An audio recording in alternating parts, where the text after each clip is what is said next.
Assalamualaikum warahmatullahi wabarakatuh. Selamat pagi anak-anak. Bagaimana kabar kalian? Semoga kalian selalu dalam lindungan Allah Subhanahu wa taala sehingga kalian dapat beraktivitas dan mengikuti kegiatan pembelajaran dengan baik. Amin. Anak-anak, pada kesempatan kali ini kita akan mempelajari tentang menelaah struktur cerita fantasi. Tapi sebelumnya kita awali dulu dengan bacaan basmalah. Bismillahirrahmanirrahim. Cerita fantasi terdiri dari 3 bagian. Yang pertama adalah orientasi atau pengenalan. Yang kedua adalah komplikasi atau permasalahan. Dan yang ketiga adalah resolusi atau penyelesaian.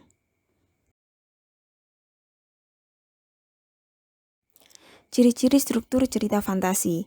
Pada bagian orientasi biasanya berisi tentang pengenalan tokoh, watak tokoh, latar yang terdiri dari tempat, suasana, dan waktu, dan konflik yang terjadi dalam cerita. Sedangkan pada bagian komplikasi biasanya berisi tentang hubungan sebab akibat sehingga muncul masalah hingga masalah itu memuncak atau istilah lainnya adalah klimaks. Dan pada bagian resolusi biasanya berisi tentang penyelesaian masalah dari konflik yang terjadi. Perhatikan teks yang berjudul Belajar dengan Gajah Mada berikut ini. Minggu pagi yang cerah, Ardi, Handi, dan Dani berada di Candi Trowulan. Mereka merupakan siswa pilihan dari sebuah SMP yang sedang melaksanakan tugas pengamatan untuk karya ilmiah remaja. Di tengah keramaian orang yang sedang berwisata, mereka sibuk menyelesaikan laporannya. Bagian ini adalah bagian orientasi, yang mana penulis mengenalkan latar yang terdiri dari latar waktu yakni minggu pagi dan latar tempat yakni Candi Trowulan. Selain itu penulis juga mengenalkan tokoh. Di antaranya adalah Ardi, Handi, dan Dani. Selanjutnya yakni komplikasi. Pada bagian ini mulai timbul permasalahan-permasalahan hingga permasalahan tersebut memuncak. Kalian bisa melanjutkan membacanya di buku paket kalian pada halaman 60.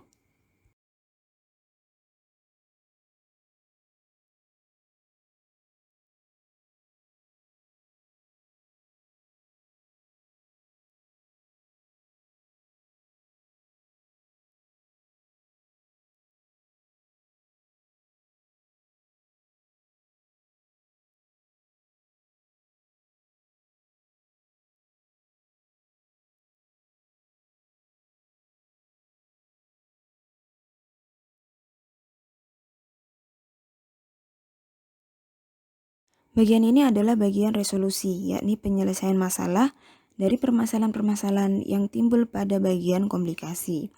Selain itu, pada bagian resolusi biasanya penulis juga menyisipkan pesan moral atau amanat yang ingin disampaikan kepada pembaca.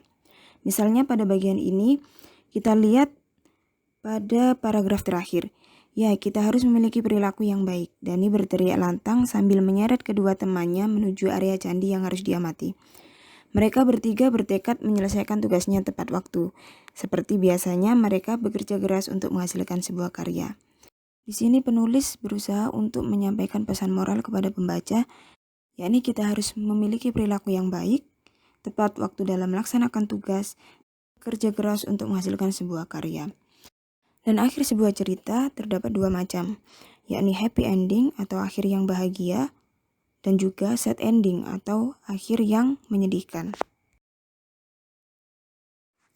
Selanjutnya, pola pengembangan struktur cerita fantasi. Pada bagian orientasi dapat dikembangkan dengan deskripsi latar. Contohnya, 3 rumah bergaya kerucut menyambut mataku. Ketika aku memandanginya satu persatu, ternyata rumah itu memiliki model yang sama. Hanya satu hal yang membedakan ketiga rumah itu. Warna pintunya. Setiap pintu mengikuti gradasi warna seperti yang kulihat di custom color laptopku.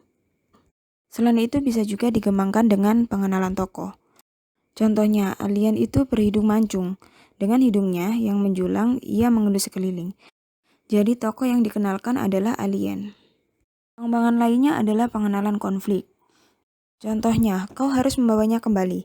Erza berteriak kalang kabut. Pada bagian ini, penulis mulai memperkenalkan konflik atau permasalahan yang dialami oleh tokoh.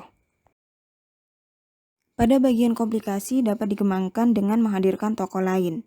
Contohnya tiba-tiba seorang alien yang berukuran lebih besar datang. Tokoh lain yang dihadirkan di sini adalah alien yang berukuran lebih besar. Selain itu bisa dikembangkan juga dengan mengubah latar. Contoh, laut yang tadinya tenang dan berwarna biru muda kehijauan bergelombang berbuih. Gerakan air itu menandakan sedang ada yang terjadi di dunia samudra. Aku harus memeriksa apa yang terjadi. Aku tak ingin melihat warga bumi terluka karena pertempuran samudra. Lainnya adalah melompat pada zaman yang berbeda, atau masa lampau, bisa juga masa depan. Contohnya, di tengah saya asyik mengamati candi, tiba-tiba bumi bergoncang dan bloom, saya terdorong ke sebuah tempat kemilau yang serba keemasan. Baunya harum dan indah, sebuah kerajaan megah ada di hadapanku. Bagian ini tokoh melompati zaman yang berbeda, yakni pada masa sekarang ke masa lampau. Selanjutnya pada bagian resolusi dapat dikembangkan dengan lompatan waktu. Contohnya di sini adalah 2 tahun kemudian. Bisa juga dengan menggunakan sebab akibat yang unik. Contohnya setelah saya menyebutkan semua perilaku baik yang pernah saya lakukan, pintu terbuka. Dan yang terakhir bisa juga dikembangkan dengan surprise atau kejutan. Contohnya ketika putri candi menguap, putri terbangun dari 3 tahun tidur panjangnya. Anak-anak, demikian pembahasan kita kali ini. Kita lanjutkan pada video pembelajaran selanjutnya. Tetap jaga kesehatan, tetap semangat untuk mengikuti kegiatan pembelajaran meskipun tidak bertatap muka secara langsung. Kurang lebihnya mohon maaf. Wassalamualaikum warahmatullahi wabarakatuh.